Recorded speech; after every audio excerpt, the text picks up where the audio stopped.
everyone, today we're going to create our homemade pizza. For our pre-production stage, prepare 5 cups of bread flour and 3 cups of water.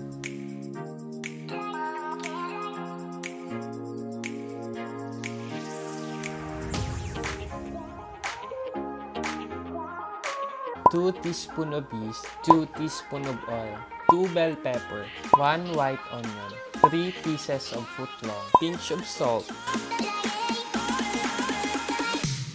Mix the wet and dry ingredients such as flour, yeast, oil, salt, and water.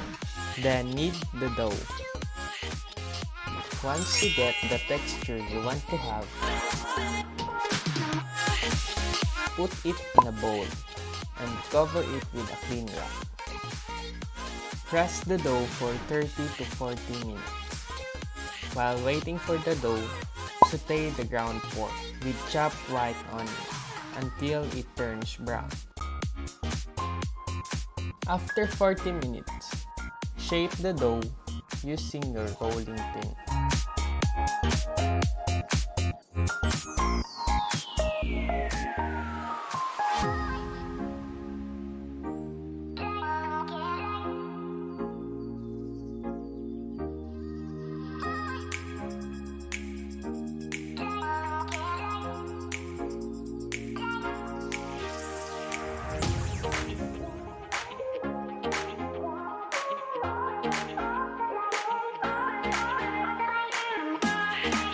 Once done, assemble by putting first the tomato sauce.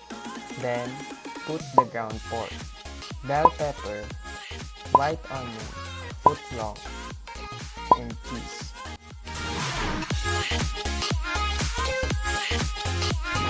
Make sure you preheat the oven for 10 minutes under 160 degrees Celsius. Then, bake for 20 minutes under 130 degrees Celsius.